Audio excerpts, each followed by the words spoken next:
think of in a very short amount of time. And this is helpful because you're not after the final solution. You really want to think diversely and get a sense of what the problem requires. There are some rules to pay attention to once you set up a brainstorming session. So you want as many ideas as possible during the time given. It's going to be short little sprints that I often do with my students. Ask an idea-seeking question. I'll talk about that. Defer judgment. We don't want to be going, oh, this isn't working, I should change this. No erasing. This is just getting it down on paper quickly. You can worry about judging them later or adapting them as needed. Freewheeling. Just let loose whatever comes to mind, and then add-ons or cross-pollination. So you can, of course, once you get all these ideas down, you can add on to them, or you can mix them, right, and get other ideas, also called tag-ons. So we'll do a little session here. This can be applied, of course, to, any kinds of problems, especially design problems. I'm going to apply it to a logo design. Okay, and this is just the first step in that whole process. And of course, if you're working in teams for coming up with ideas, one step you might want to do is just put things on Post-it notes first.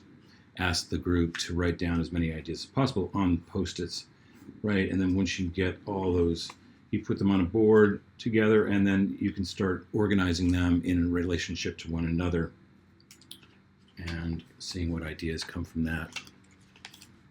Okay, so we're going to ask an idea-seeking question. I will just use this. How many different ways can I combine the two initials of my name?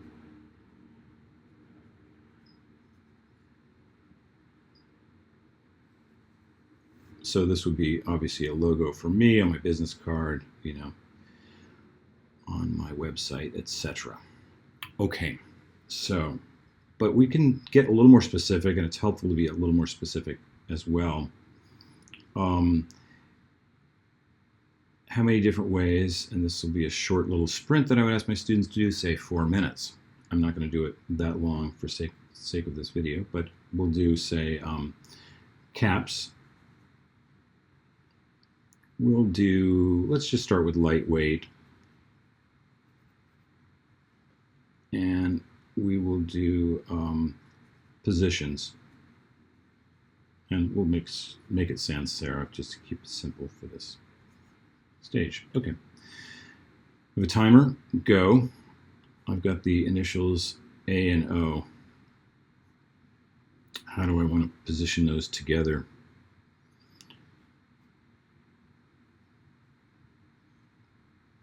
All right. Maybe overlapping. Am I criticizing? Nope, not yet. Am I erasing? Nope, not yet. Do I like it? Maybe not, but I don't care at this stage, right? I'm just getting comfortable with these letter forms, okay? Seeing what they can do. What if it was more squared off?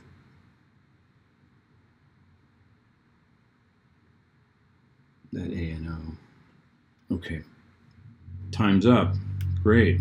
We just started thinking about how these letter forms might be working with one another. Okay, let's do another. Let's do caps. We'll stay with caps. We'll do medium weight.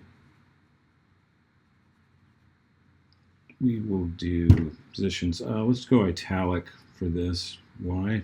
Just because it might be interesting. And we'll do serif. All right. Set, go. We've got medium weight. Now, and you might not be real comfortable with letter forms yet, like you don't know how they're constructed, and that's fine too. It doesn't matter. We're just getting started, and of course there's a long process to the search if you want to do it properly. Let's go around. It's got to be serifed, right? So maybe I'll go thick to thin here. Maybe we'll wrap that around. Looks like a G. Maybe it doesn't work, but I don't care. Let's go. Let's try that again, but let's try another.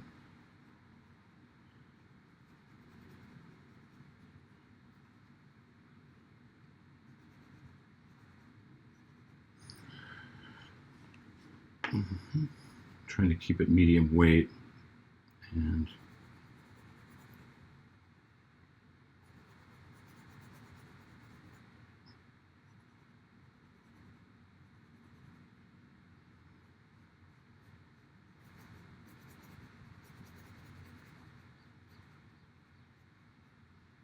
okay, time's up. Now I go through this process so that my students produce around 100 different sketches at this stage, okay? And that might include things like this. Okay, put them into a structure, whatever you see up here. Okay, so maybe I'll,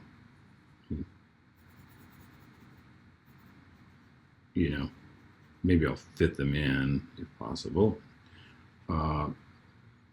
Maybe it's in a circle, etc., etc. Okay, what if it's positive, negative space, right? So what if it's my A is here, my O is here, and I'm thinking about that positive and negative space that happens especially between those letters. Okay, get the idea? That's stage one, okay, and that's the brainstorming stage. Of course, eventually I'm going to have them go to the computer. Let's get in here and key in some letter forms and search for different type styles that might be helpful, that might prove to be more interesting in some ways.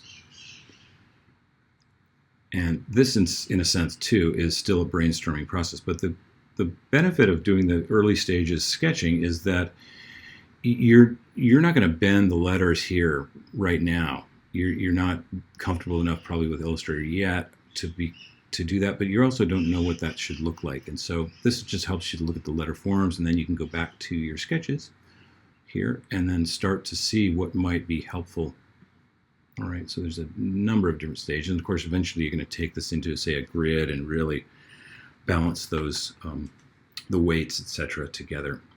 All right, so that's just one way to apply brainstorming, but it's an incredibly helpful process, very important, and it'll be, a great superpower for you to go through all these stages to get to that final solution.